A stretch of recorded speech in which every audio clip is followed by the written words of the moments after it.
think we can get started. All right, okay. Thank you everyone for coming. Just wanted to do a quick introduction. My name is Caitlin Reid. I'm an artist, an independent writer, and program director at Tempest Gallery.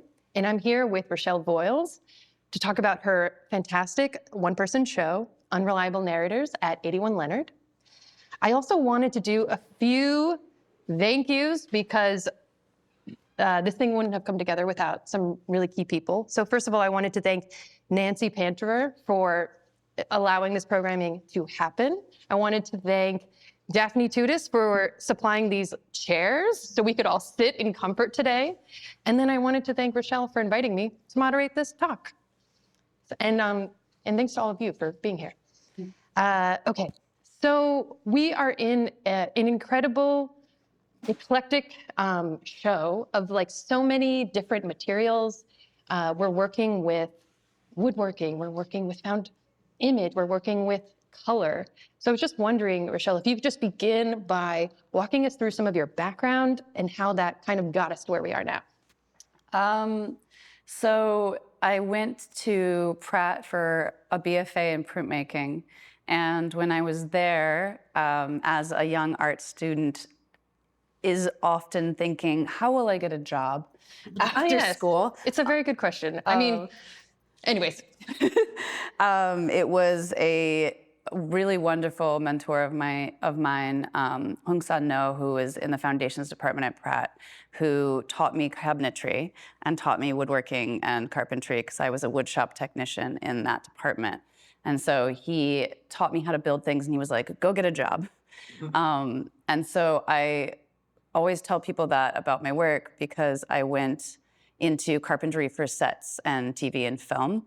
And a lot of this work draws on that experience and on that knowledge base. I also did a lot of set scenic for TV, film, advertising, and prop fabrication. So the work has a lot in its technical. All of the ways that I work through problem solving have come from those fields. And the way that I finish work comes from that. But the other end of this work, the other arm of it is really collage, which has always been my language. I would say that collage is like the crayon in my baby hand. And so like we all draw on paper and do our little sketches, and I've always been collaging as well. So the work is collage, it's informed by carpentry and scenic in TV film. It's a synthesis of all of those things. And I would say the other aspect of the work that's important to think about is I grew up in the Midwest. My mother was a textile artist. Her best friend was a textile artist. And I grew up surrounded by textile artists who did this amazing, beautiful, magical practice where they would just create cloth and create these incredible things from these crazy patterns. And so a good deal of these pieces, especially this piece, the two back there, they're based off of fiber diagram. And those diagrams, for me, are always informing my drawing language. They appeared a lot in my flat collage work for a lot of years, and making them physically manifest as like the basis of these shapes has been a process for the last, couple of years.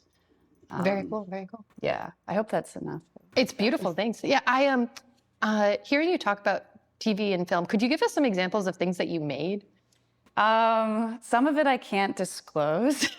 She really said I'm under NDA. Some of it's NDA'd, but yeah, I worked on like the Godzilla movie. I worked on the Teenage Mutant Ninja Turtle movie, doing like the weapons, like weird things like that. Like even window display stuff, prop fabrication world. We did like the Marc Jacobs windows for like ants and bees that were fabricated, stuff like that, where, yeah, it's been a really amazing career, and it's been really cool that that's fed into the work. Yeah, it seems really evident because one would need this kind of like technical precision to even create something like this. So yeah, and they're fantastic and so beautiful. Thank you.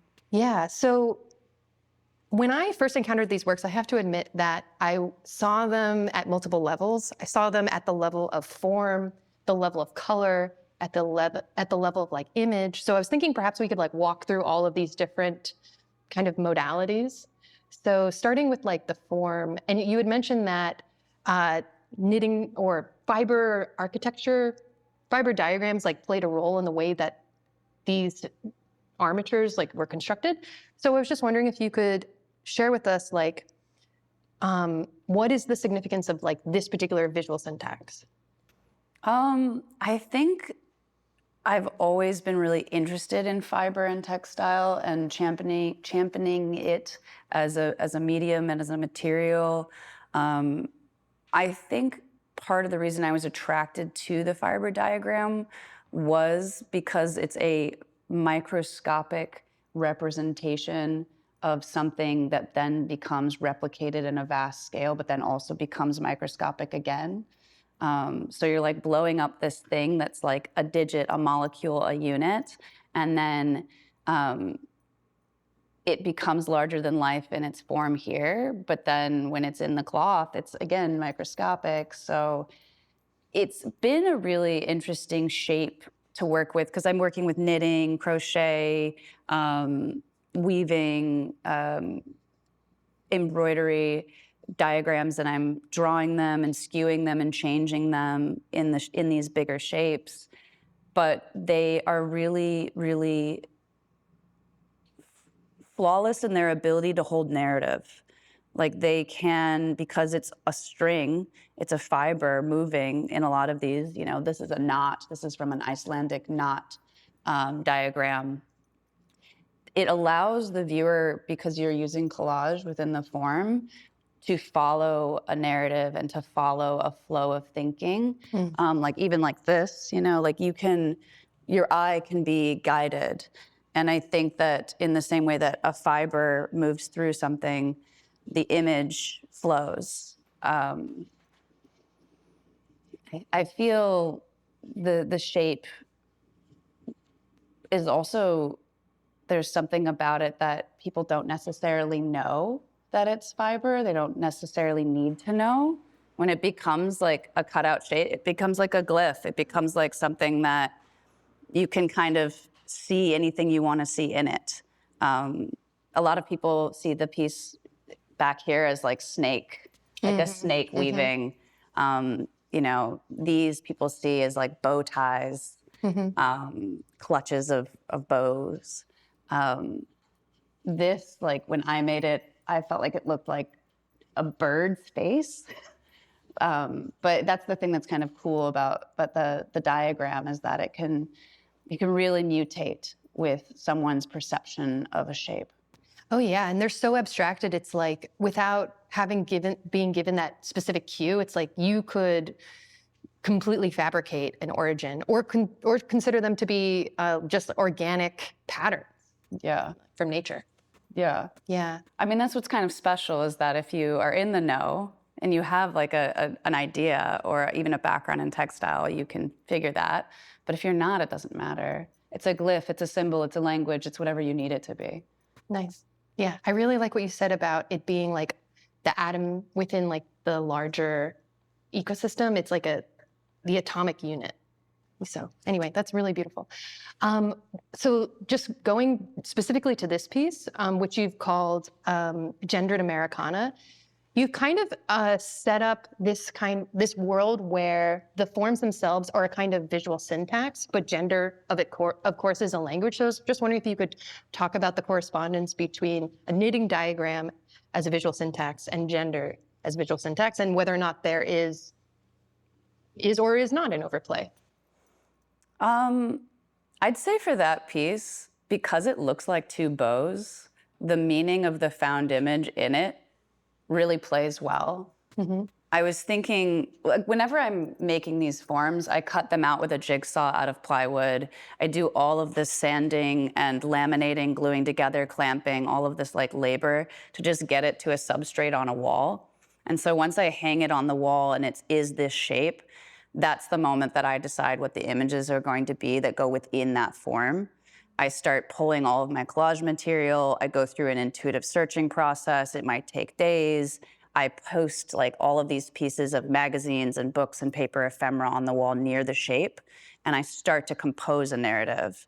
I'm attracted to certain images, and I decide what works slowly as the images start to coalesce. I might pull things out, I might edit things out. And for this piece, the shapes themselves, to me, told me, okay, this is a tight, tense, restrictive binding. And so the images that I pulled were all these like stereotypical depictions of masculinity from media.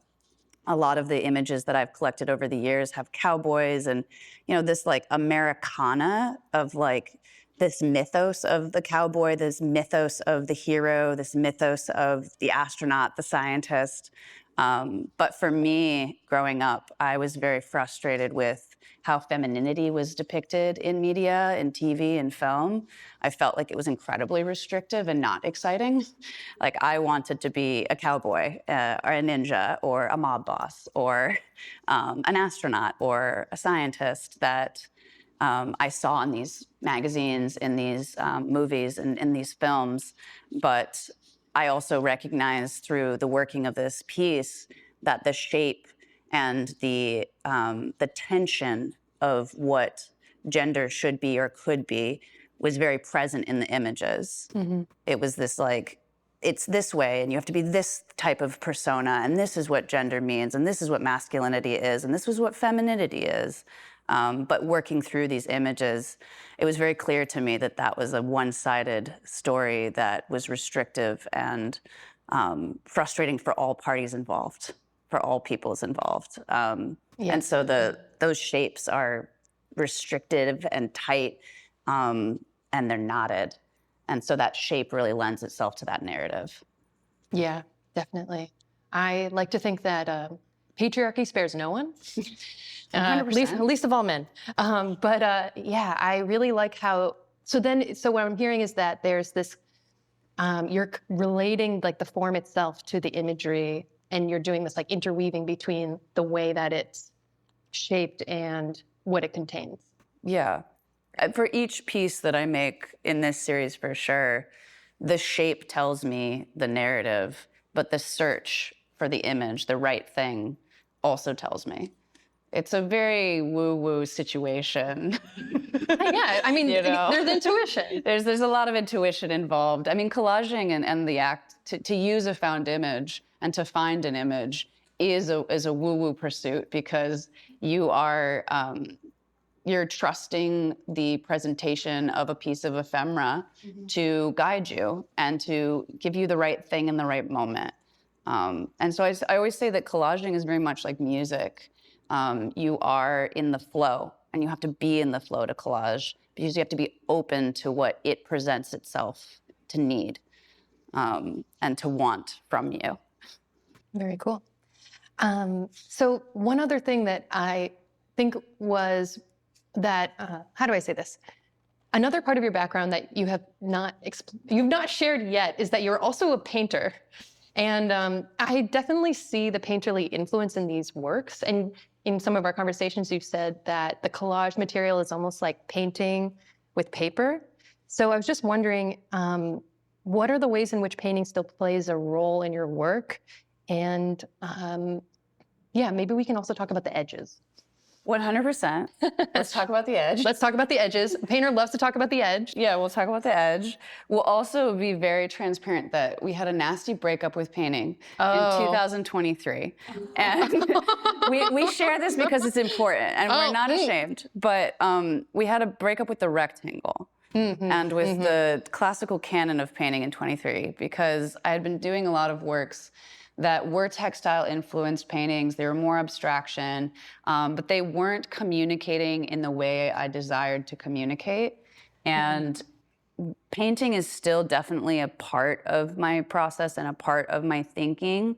And I love painting. I still love painting. We are not enemies, but I am not using painting in the same way that I did before. I think I'd say that painting plays a role in these works to continue an illusion.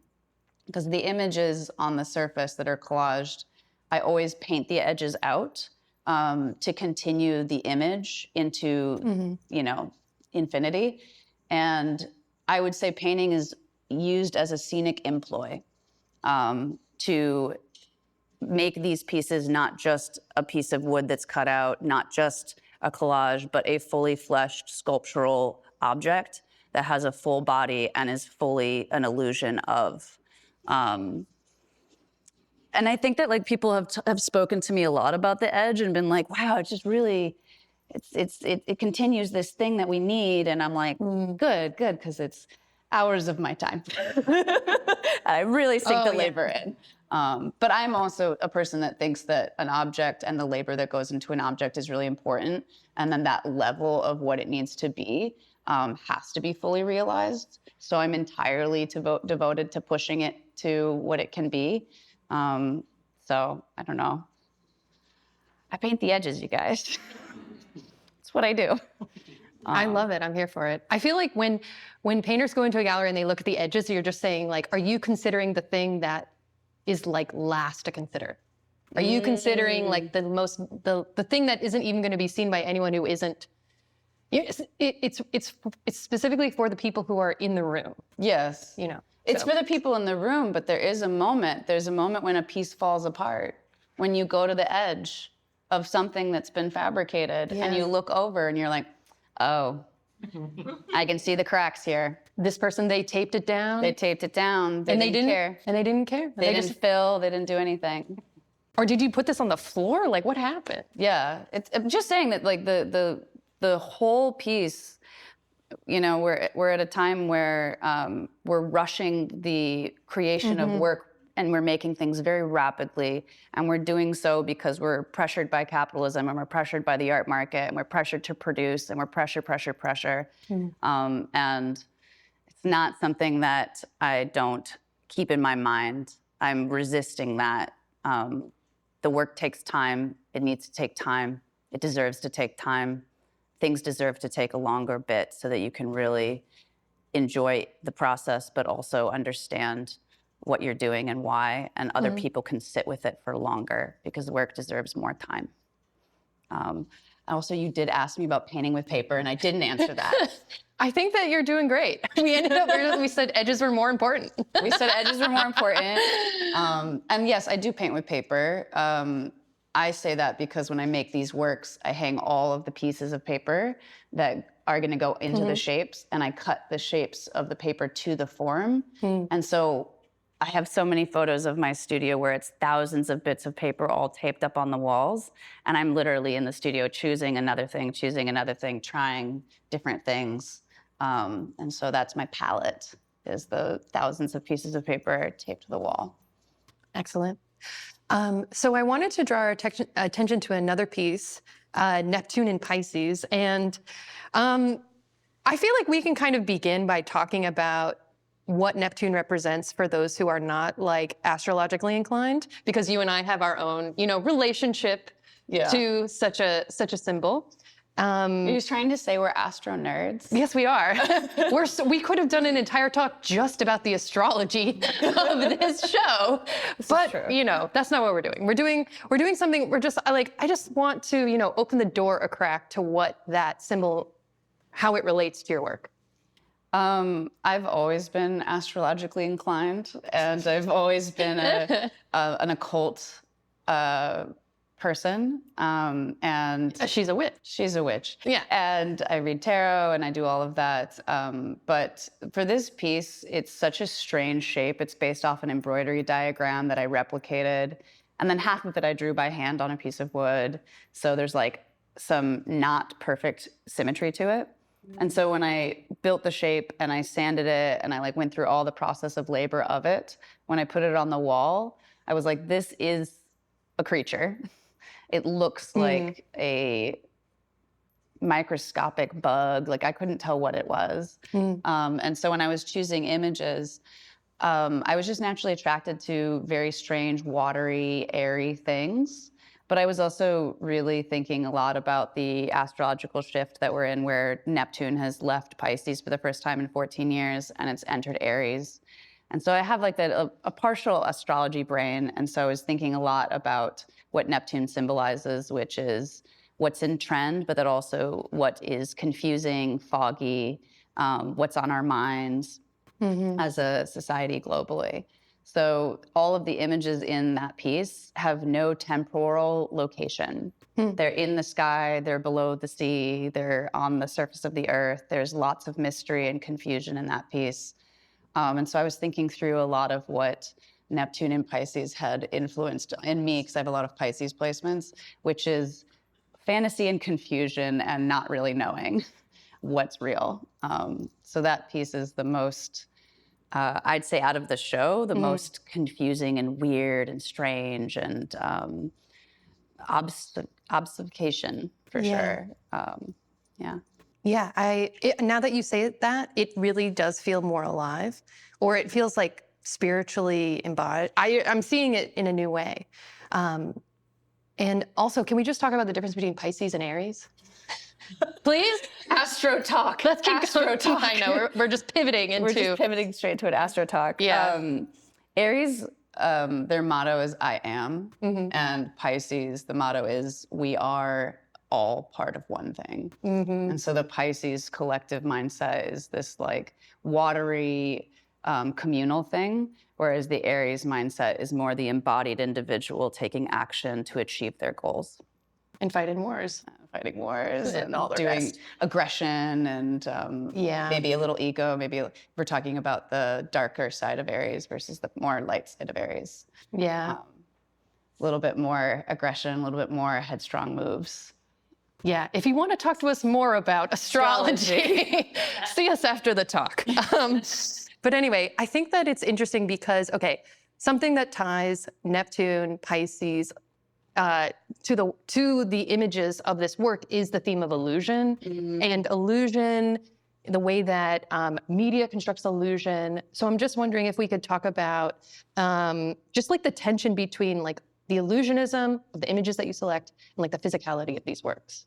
Yeah, Pisces is all fantasy and illusion. Sometimes we want to live there. Sometimes and we not wanna here. live, and not here.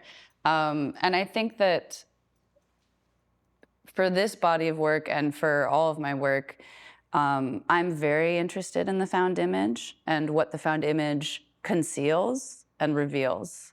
I think that for me as a collage artist, I have a collection of, thousands of pieces of paper and magazines and books where someone at some point decided to take a picture and to document something. And maybe they were documenting something horrific, or they were documenting something beautiful, or they were documenting something that they felt was very important to capture in the moment. But in that documentation, there is always something left out, something left behind, something skewed. There's a part of the story that's always missing. There's people that may be left out of that documentation. And I think, going back to what you're asking about illusion and about image is all illusion, and photography is a combination of documentation and illusion. And so this show is titled Unreliable Narrators because the images are unreliable. And I myself am searching through a lot of these images, trying to formulate an understanding of reality, an understanding of who we are as a people, an understanding of where we're going from our past and from moments that have been documented or collected. But I realized through my own use of the images on these forms, I'm unreliable because I have a perspective and I have a point of view and my own preference to things. So each piece is an attempt to take one part of reality, one tiny shred, and try to explain, try to understand what we've done, what we do, who we are, and why we do it. Do you feel like you are making obvious that there are a bunch of individual, like unique realities, or are you kind of trying to say that our shared reality is like fractured, like where. Or All do of you the not? above. No, all of the above. Both. Okay, it's kind of just blowing. Both. It's just blowing open. If you were to reflect on it, it's like saying my point of view is not as. I, as a viewer, am also bringing my own kind of like preferences, my blind spots, Your baggage. your baggage, your experiences, your Yeah. trauma. We all Yeah. do that. Every image is, we look at it, but our perception of it is going to differ from someone else's perception because of their baggage, of their trauma, what they've been through, or what they've seen and what they've experienced and what they believe. These are like cumulative thousands of images put together, and it is a fragment of reality, but every person who looks at it gets something different. Yeah. I mean, I hope. Oh, for sure.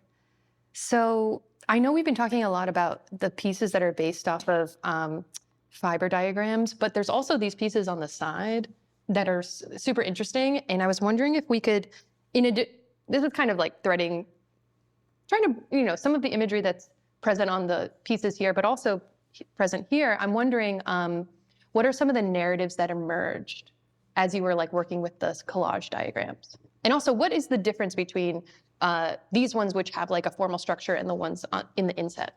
So the ones in the inset, the way that they come into fruition is a different process.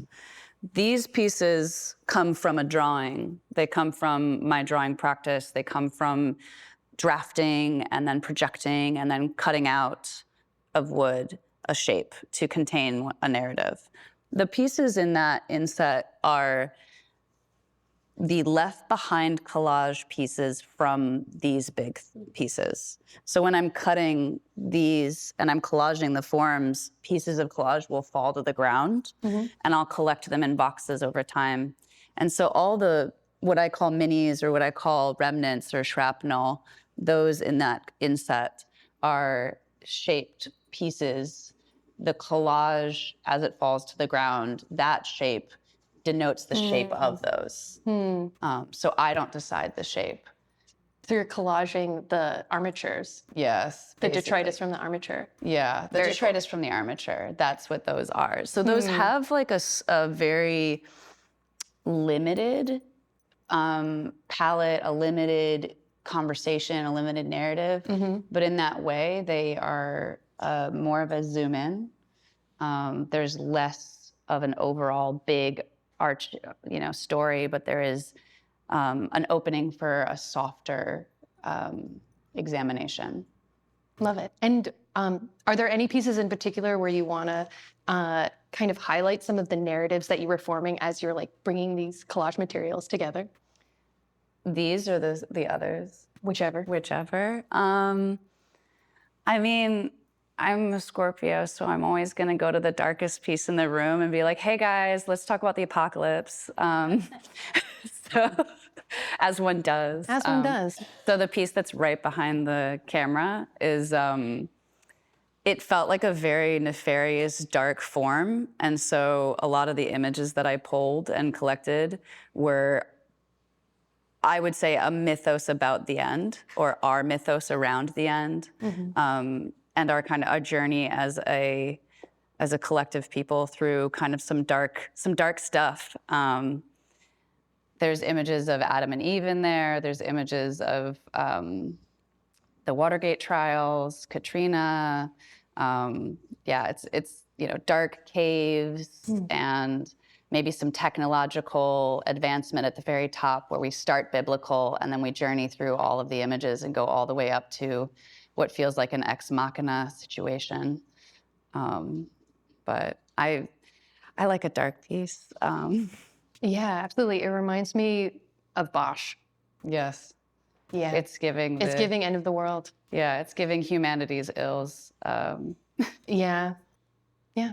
Okay, so another thing that, I'm not alone in making this comparison is that the density of images seems to refer to this kind of like oversaturated image culture that we all happen to, endure against, live within. I don't know, what's the right word?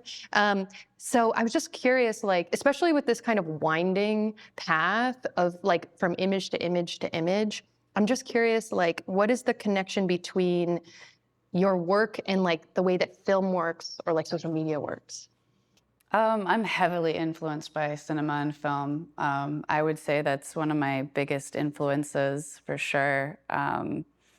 I'd say a lot of people have made the comparison with the work that there's almost like when you're on your phone scrolling, there's a seamlessness to the collaging where there's a lot of what people call jump cuts in film, where they just cut straight from one reel to the next one window to the next. And that isn't,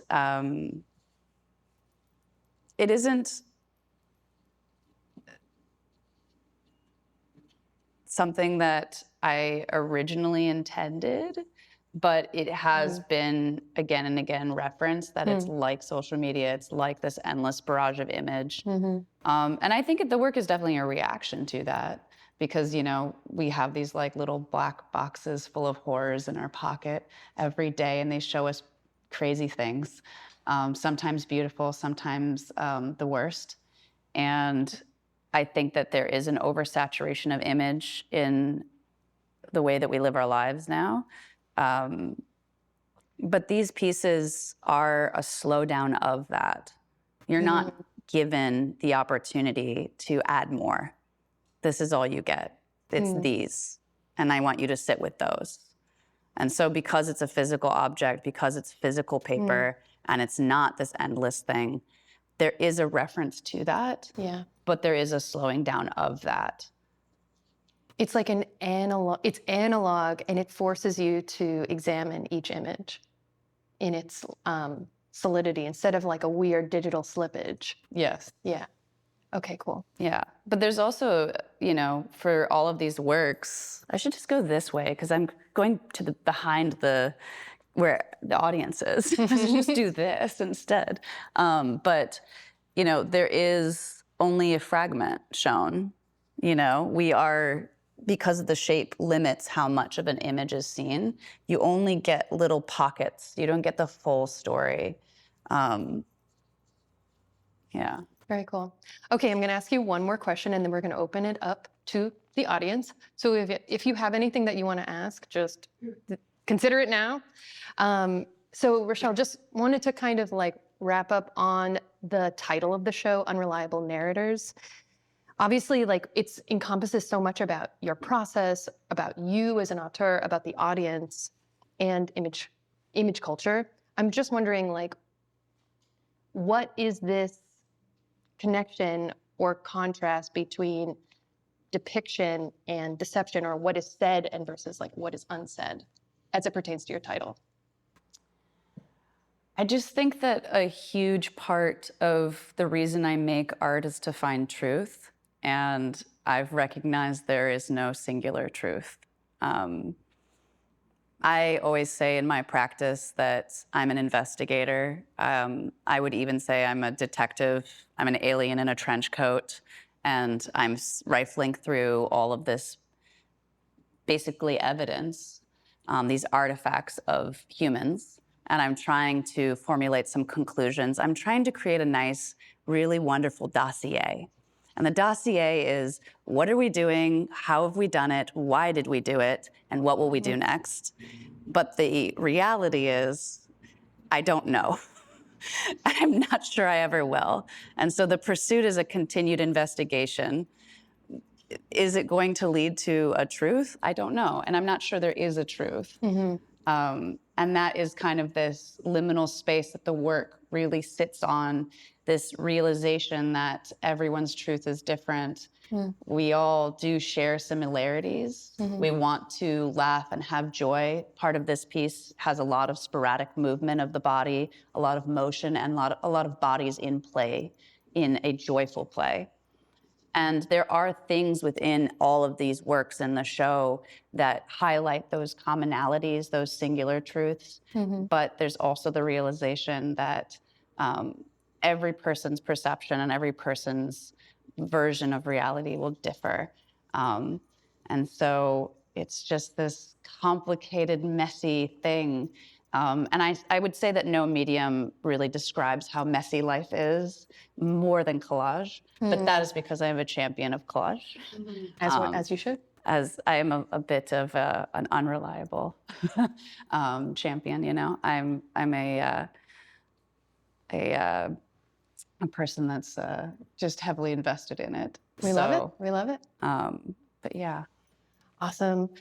Okay, guys, does anyone have a question for Rochelle? I'm gonna give you this one. Oh, Wow. oh my God. AV. Wow. You kind of touched base on what I'm going to ask a little bit in this one, but I'm just curious about, I guess I'm looking at this one a lot. Yeah.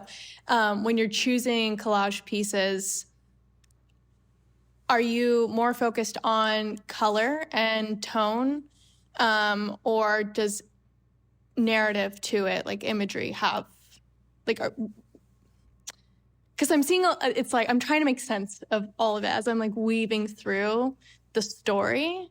And some of them are like matching up in my brain yet, at least. I'm just curious, when you're choosing images of a scene of some sort, is the context important in that piece, or are you solely going towards color and tone first? That's a great question. I would say they're equal. And for this piece, I started on the right side of the diptych with this sporadic motion body at play. And then I realized bodies at play also labor. And so the juxtaposition in this piece is laboring people and people having together. It's all about collective people, but this is people collective in play and people collective in labor, and kind of a celebration of the two. We have like a weighted idea of what labor is, and also a way that we hide labor, and we don't want to look at it and we don't want to think about it. But I also come from a lot of industries where you're underpaid and you're undervalued and you're not seen, and you're not supposed to be seen. You're supposed to be behind the scenes. And so this piece, as I was working on it, it started here in this sporadic play moment, and then it evolved into including labor and thinking about labor as a collective thing that should be celebrated. It's obviously all, sometimes used to our detriment, and people are undervalued and not treated properly, but it was this like celebration of these two things as integral. Labor should be joyful in a way that is equitable. But yes, the color and the image and what it means are both equally held in value. And so that's always the struggle of all the works, is to how do I make this happen? How do I make these colors flow, but also this narrative flow? Awesome. Do we have any other questions?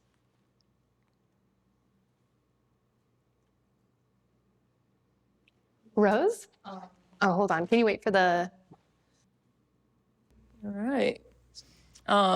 This was incredible, and it's giving me so much more appreciation. I mean, of course, already in awe, but hearing you talk about it and hearing you talk about the process and just thinking about how to jigsaw cut and like cut the collage to align everything perfectly and seamlessly, I'm just like in absolute awe. And hearing that these were translated from textile knot diagrams was really fascinating to me. And that, like you were saying, there's a beginning and an end. And now following the colors, like, and thinking like a painter about the values meeting up against each other so that you can tell what is going over and what is going under. So it's making me look at it different, like a bit of a labyrinth, like that there's an entrance and an exit, and there's like a meditation in itself just to follow your eye through the whole pathway, so to speak. So I was curious, like, I feel like diagrams, I have no patience with them. Like when IKEA comes with the directions, I'm just like, whatever, I can figure it out. Because, I mean, a lot of times they'll be like in black and white. So when you were looking at these diagrams, were they in black and white, or did you know what went over and under, or did you have to reinterpret that as you were creating this? so funny because a lot of the diagrams are from like 1972 or like 1965. They're like from workbooks, which are those like the fiber booklets. Lots of those periodicals that came out that my mother's best friend, or like their friends gave me or left to me. I have a stack of them. And for some of those diagrams, the overlap of the knot or the overlap is completely illegible. They don't show it at all. It is so confusing. So sometimes when I build the pieces, I have to decide the flow, and I have to draw, like some people, I've shared images of me in pencil on the pieces, drawing the arrows of what goes where and how it moves. Some of them, they have it, which is amazing. Like certain like this knot one had the overlaps drawn, which was great. But some of them do not. And so you have to like figure it out. But I also share with you this feeling that the diagram is sometimes so frustrating and so illegible. Like, to be super transparent, I was taught weaving by my mother's best friend, and doing those drawdowns, so much respect to the weavers, because oh my God, I can't even begin to try, like, to put and set up the loom is insane. So those, sometimes they are totally unapproachable. Which I kind of like, just the littlest bit. Yeah, they're like mysterious and labyrinthic unto themselves. But now I'm realizing that like even the designs were collage material, or like they were ephemera that you collected. Yes, they're That's part of the crazy. collage. Yeah. It's collage all the way down. It's collage all the way down. It's a top-down situation, and it's all collage at the top, baby. He's king. She's king. Oh my God, I love it. Okay, do we have any more questions? Hi, I was thinking about, since there's so many artists here, that moment when you were the bad breakup time. And I was thinking that it would have been easier or something like that, or maybe the transition might have been to a shaped canvas, or that would be the first thing I would think of with how you're describing. Or just something that was not a normal shaped canvas. And I was wondering how you made that leap to these cutouts, and maybe describe a little bit more about how you came to that, because I'm sure there's quite a bit to that process. I will be super transparent. Neurodivergence does play a role. We are ADHD. And I would say, instead of hopping to a shaped canvas, I, of course, had to create a new problem within my practice to solve, as one does when they are neurodivergent. So I think instead of just getting a shaped canvas, I needed to create a whole new process, a whole new way of working that made sense to me. Because back when I was making paintings in a rectangular format, I was doing a lot to build panels, to sand panels, to sand down from 100 grit to 500, 400 grit, of sanding the gesso down layer after layer after layer. And so I recognized through all of those layers of process that I really wanted a process. And painting wasn't giving me a full process. So instead of hopping to a shaped canvas, going back to my roots and back to building gave me enough of a process to engage in a lengthy way and keep myself as an artist interested. But what about the studio visit with Wei? Oh, yes. I love you. See, we had the same question. So I was there and I was like, can you show me the other work? Or like the before times, or the paintings. Yeah. And the interesting thing is like the painting and these have such an interesting correspondence, but they're flipped. They're flipped. It's like a rectangular surface, but you have these incredible, intricate, interlocking collage drawings within the surface. So you just did the reverse, from my perspective. But. Yeah.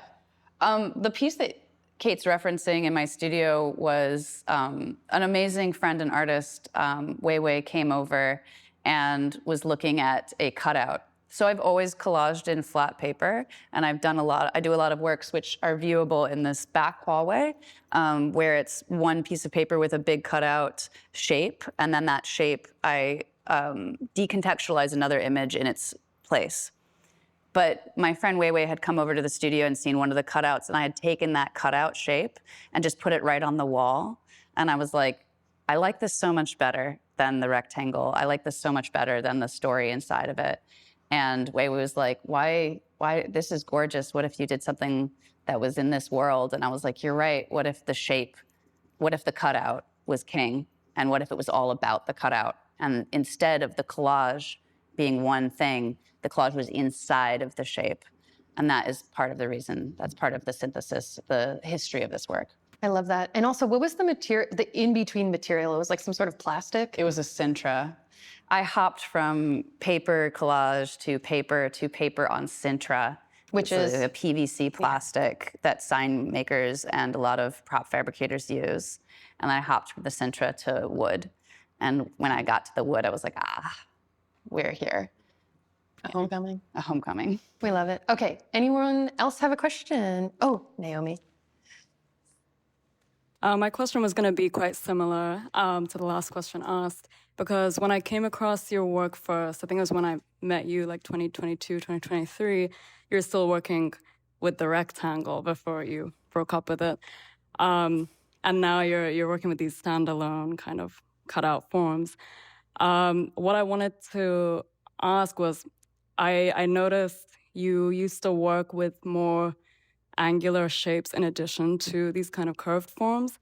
And now, based on what I've mostly seen of your work, it's been much more a push towards these kinds of curvaceous, textile knot inspired forms. Have you noticed has that been a shift you've intentionally moved towards yourself? Or, I just wanted to learn about like the shifts you've noticed in your practice.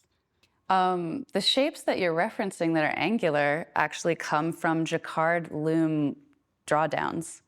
So the jacquard is that really strange, amazing moment in textile process where we had computerization before computerization.